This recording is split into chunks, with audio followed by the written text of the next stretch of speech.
All right, boom! They can hear us now. Welcome back to the People's Card Shop stream. Thanks to all our watchers, we got Pro Tour champion Tom Martell versus Jimmy David, who I'm unfamiliar with his game. Um, Jimmy was the misfortune from game one. Yeah, he was. He was. Yeah, he did pretty well in order to win that game one. So let's see how he can do here. Starting off with a Pouty Poro for the Kaisa player. So we're ramping right off the bat, being able to ramp those 2 extra runes for our misfortune deck. That's just the best card to see when you're going second on misfortune. Ramping immediately.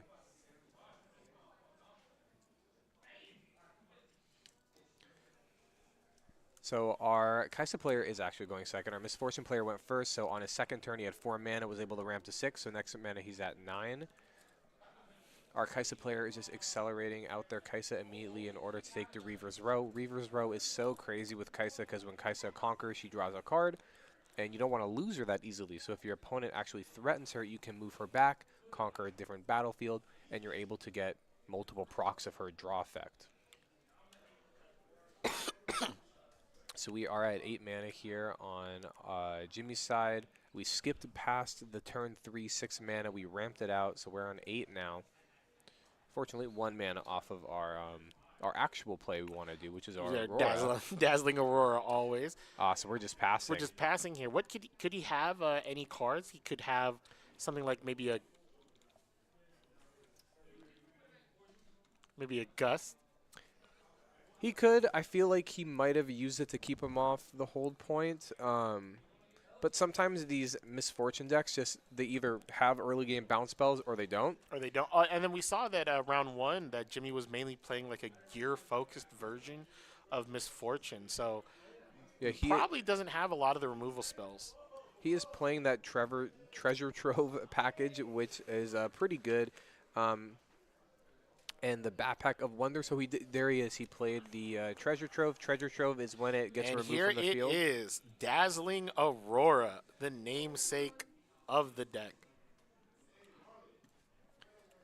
So if you guys don't know what Dazzling Aurora does, basically it is a gear, and at the end of your turn, you keep revealing cards until you reveal a monster that you could summon.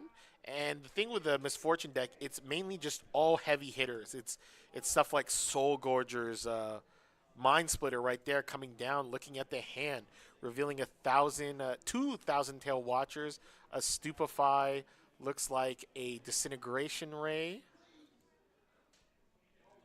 And, you know, I like that. I like discarding the Watchers. Yeah, Mind Splitter is definitely a really good one to get off the first rip of your Aurora because you're kind of just ramping up right now. So might as well get the intel. You get to rip a card, and then on your next couple Dazzling Auroras, then you get to go in and fight. So we're moving our Kaisa back up to Reaver's Row in order to get our Conquer Point, and we get to draw again. Reaver Row is so good for Kaisa because you just always get to protect that your Kaisa. You're moving up for free. Get a free draw, get a free point, don't got to worry about it, and then she can just back out whenever she wants. We have a lot of mana up. We haven't really done anything yet. On our Kaisa side, we just went to get that Conquer Point, get the draw, see what we're getting here. Superfying our own little Pouty Poro in order to just see more cards in our deck and see what's going on. Yeah, with the Dazzling Aurora on the field, we're trying to get cards like Cleave, cards like Darius, things that kind of just are able to match all the big might that Jimmy's able to put down. Because right now the Stupefy would not be doing enough, so trading that card, seems like the smart decision. He thought really hard about moving his unit into that battlefield to get the point. I think it's fine to get the free point, but he might have wanted to keep the tank for a different fight later on. But he's committing to the showdown in order to get a point. Yeah, but it's really a ticking time bomb here. Every turn where the Dazzling Aurora is just on the field, Jimmy's board is just going to get more and more just threatening. And he got it out so early as well. Getting the Dazzling Aurora on the third turn, or the third or fourth turn, is just so much extra tempo on that body coming out one turn earlier. Yep.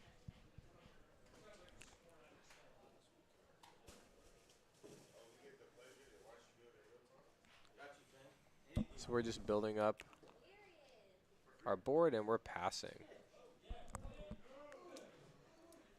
But right now, the Reaver's Row is really going to be great here because the Mind Splitter, if it's going to try to conquer that, he's just going to push back the Kaisa and hopefully set up a stronger conquer to where he's going to be able to draw a card. So the Mind Splitter might just have to go to the bottom battlefield instead. He could attack, yeah, he could attack the bottom battlefield and just, oh man, the second Dazzling Aurora. Here we go. This is where it could get real crazy. Two. So now it could just be like double Dead Bloom Predator that breaks the board. A lot of things could happen with this Dazzling Aurora. I think if I was a Miss Fortune player, I'd want maybe a Mountain Drake and another Mind Splitter. Now that my split, I'm fine with that. Yeah.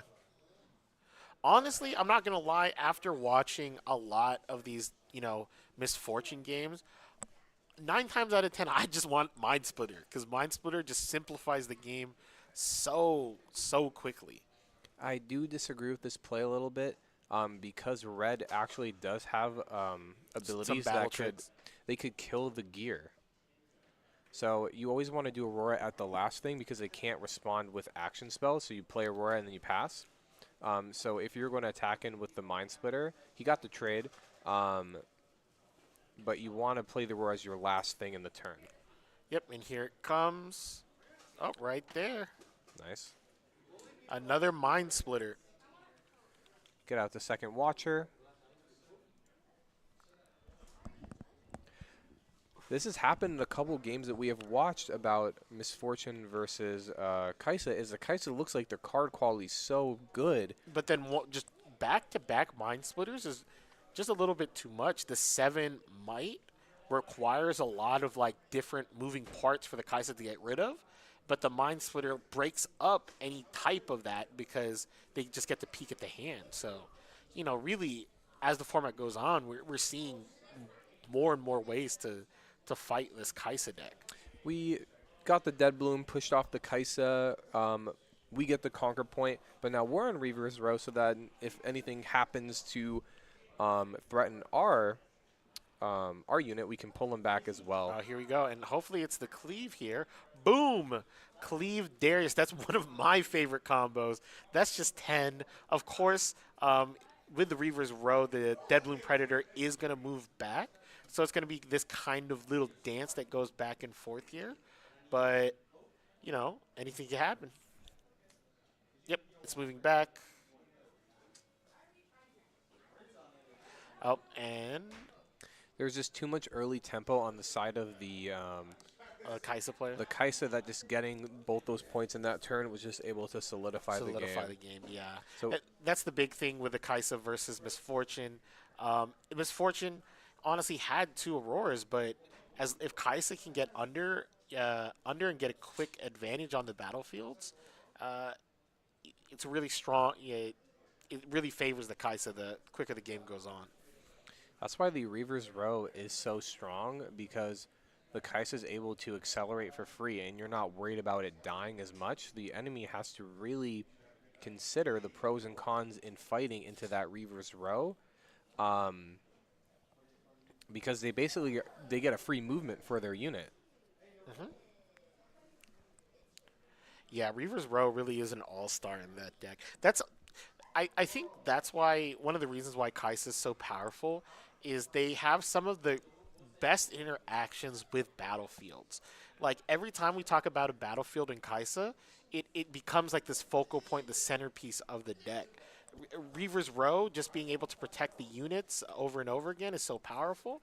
And then soon we're gonna probably see what is it called, Dreaming Tree, just targeting stuff and drawing cards, just maximizing stuff like Retreat or turning Stupefies into Consult the Past. Yeah, Dreaming Tree is Kaisa uses it the best. Yeah, honestly, it's real strong. And I think that, again, that's why it's so powerful.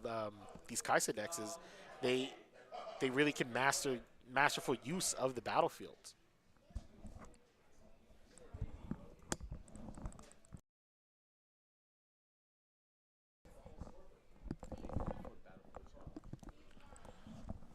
I go like this, just mute it so we can talk. You know what I mean?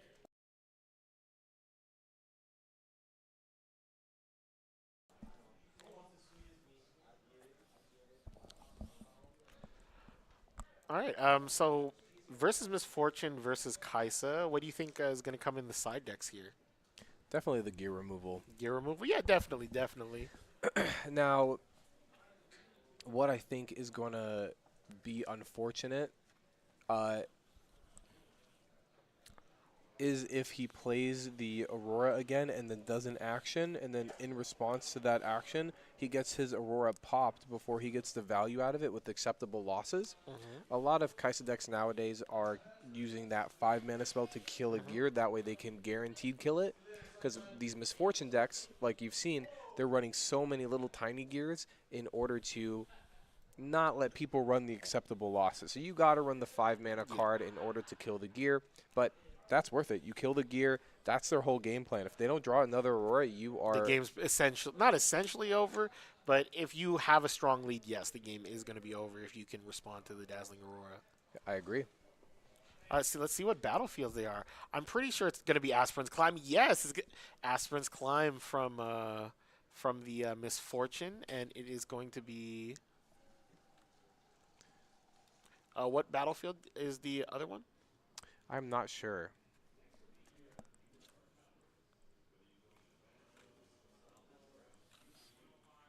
We'll take a look in a second what the other battlefield is.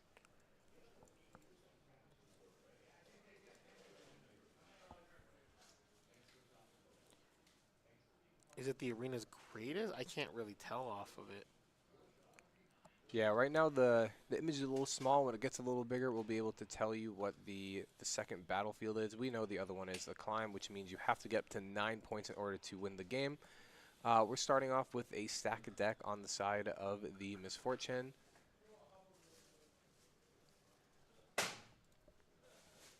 I'm almost certain that is the arena's greatest, but we'll be able to see as the game goes on.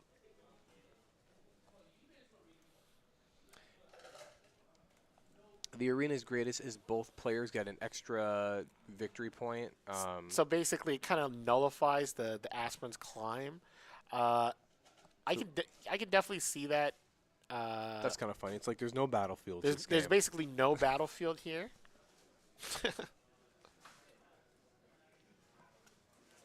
But yeah, I was hoping that it was going to be Arena's greatest because Aspirin's Climb is definitely one of the strongest battlefields for like a slow type of deck.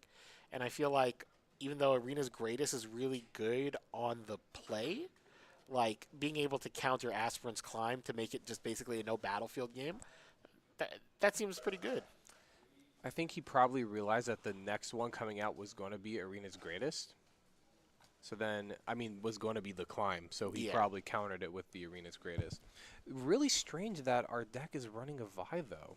I kind of like it. Vi is really strong and is able to put one card back from your trash to the bottom of your deck, recycle it, and she gets one might until the end of the turn. I have not seen too many Kaisa decks utilize this creature because it does take one power pip in order to put it back, Hmm.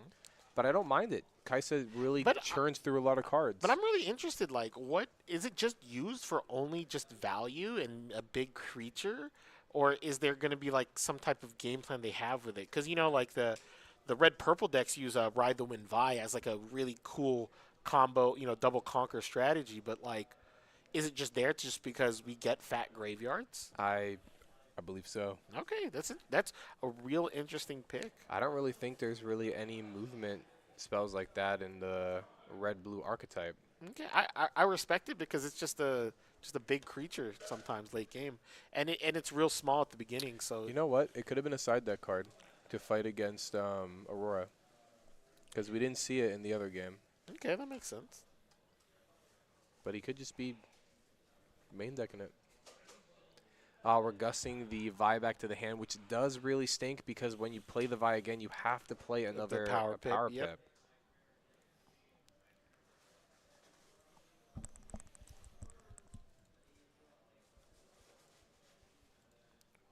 Gust and Fight or Flight are two of the most important cards in the Misfortunes deck for the early game.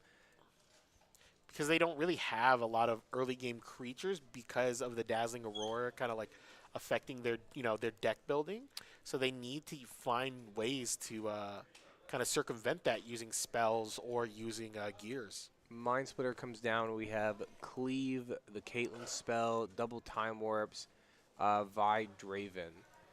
All pretty good. Having double Time Warps, you're not really worried about that right now, and you can't really get rid of one because they have another one. Yeah. Also, the Time Ward is really, really strong in this matchup because all you're trying to do with the Kaisa deck is just get a leg up, and then just the Time Warp is able to probably just to steal 2 points from your from the Miss Fortune. So we always have to be cognizant of him getting to 10 mana because 10 mana is going to be the Time Warp turn.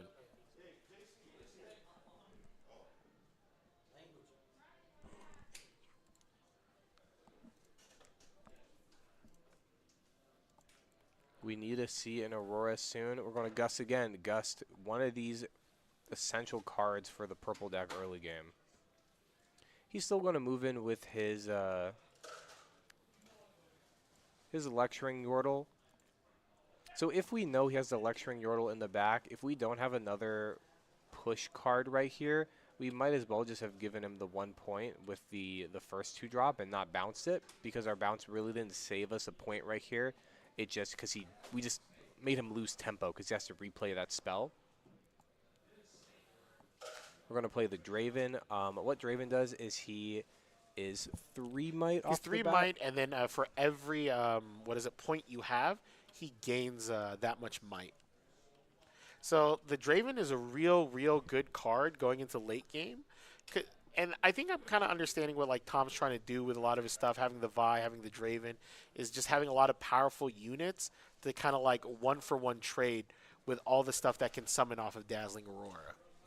Yeah, the Kaisa deck having Draven and Vi is pretty unique. Pretty strong. And then also like Vi being able to recycle some of these power cards, because there are some cards in Tom's deck that aren't the best against it. So having multiple copies shuffled back maybe could come back to help him out. We're stack decking. We are really just looking for that Aurora so we can actually start our game here. We have the Bag of Wonders on the ground. It's that one can tap and it can return a unit or a gear or friendly hidden card back to your hand. So we're able to, if we don't find Aurora, we can keep on playing that Mind Splitter after we get a couple points in order to look at his hand again and rip some more cards. We do have both bags set up in the background. The other bag is when Treasure Trove, when it leaves the field, you draw 1 card, so you want to keep bouncing it to your hand to draw a card. We just did our Sabotage. We're going to look at his hand. We still have the 2 Time Warps in there. Sabotage recycles a spell from the hand back into the deck. So let's see. We're just getting rid of one of the Time Warps because now we kind of are going to have a game plan of eventually our next Mind Splitter will rip the last Time Warp to put him off both, and we won't have to worry about any Mind Splitters for the turn. Or Time Warps.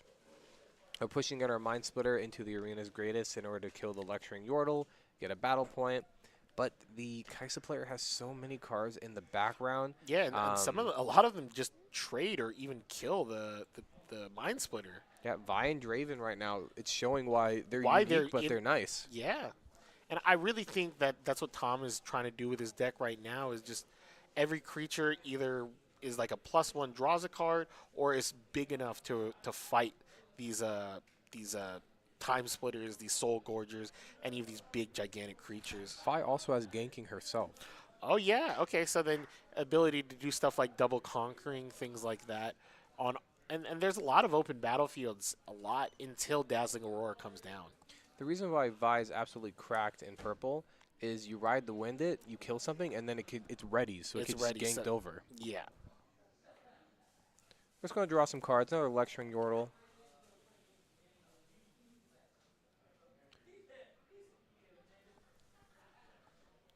Lecturing Yordle is just such a nice card. It's so versatile. Having the 2 might's nice. Having the tank is nice. And draw a card is good. Yep. If it didn't draw a card, it wouldn't be that good. Yeah. If it had a tank, it wouldn't be that good either. So yeah. the combination, tank, draw card. It's a card that's useful in the early game because it's a three card, 3 mana card, but it's also good late game because of also just drawing.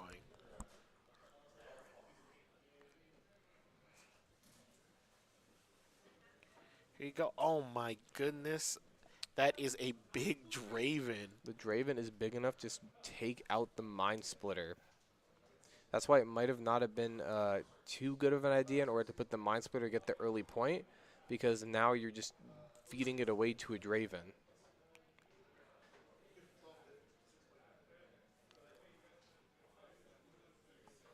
I feel like our Miss Fortune player has got pretty unlucky in the past couple matches, not seeing like basically any fight or flights in order to prevent these really bad combats from happening. Because he has 4 mana left open, but he didn't fight or flight, so we know he doesn't have it.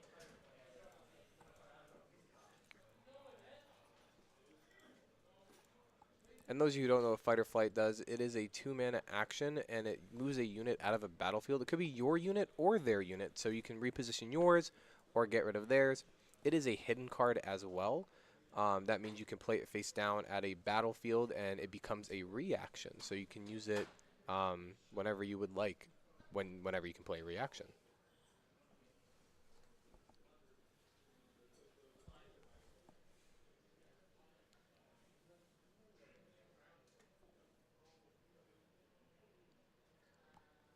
So we are picking up our treasure trove in order to channel a rune and draw a card, and then we are playing our Aurora.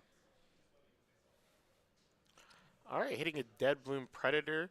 That is something. It's crazy because it just can't kill the Darius, huh? Not the Darius, the Draven. I know. And then we have the Vi in the background in order Which is to just going to just 1-for-1 trade or even conquer it by itself. He doesn't even have mana for fight or flight.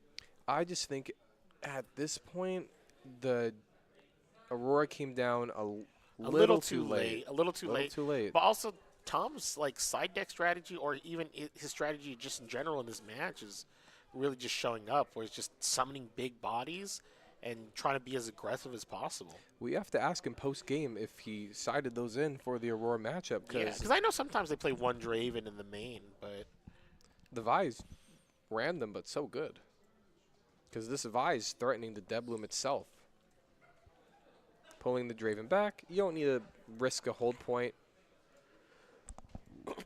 Put in a different unit instead. Yep, exactly. He's literally just moving back the Draven just so once another unit tries to conquer the field, he just... Oh, did he activate Time Warp? What is he doing? He's here? activating a Time Warp, so at the end of this turn, he gets another turn. Yeah. It doesn't start the next turn immediately. You do have to end your turn. So he might go move another unit in there in order to get the hold point and then take his next turn.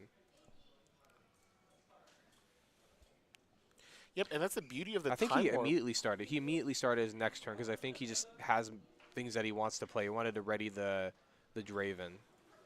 Yep. And that, honestly, this Time Warp's really strong because getting the Draven out, and then now it's just going to eat up this Dead Bloom Predator for basically free. A card that normally is like a bane of some people's existence, such a big card, and it has deflect, just dies to a card that already got value from another thing. Bullet time. That is such a smart move to only put the Draven because they bullet time the Draven Right and then there. you just move the Vi in. Perfect. Wow, that was, what a good game. That was real good. Riftbound. I almost said Lorcana. He used the Time Warp just to ready. He got the point, pulled out the Draven, put a guy in there to hold, did the Time Warp, started his extra turn, attacked with the Draven, baited out the bullet time, and then he pushed in with the Vi. So it wasn't like this crazy thing where he was getting so many points off the Time Warp. He actually used the Time Warp in order to ready a card to take a advantageous showdown. Showdown, yeah. He's like, he has 1 mana open. What could that be? The only thing and he is really, that's he good really is set bullet up time. checkmate because he had the Draven and he had the Vi. So he was ready for just bullet time. He was ready for a big creature coming down. It was really just greatly played. Yeah. All right, that was match. Thanks for watching. I think that's it. We were done with it. But subscribe to our YouTube channel, The People's Card Shop. We have VODs we're going to post up there. Appreciate y'all. We'll be back next Monday for same time. 6:30 will be when we stream.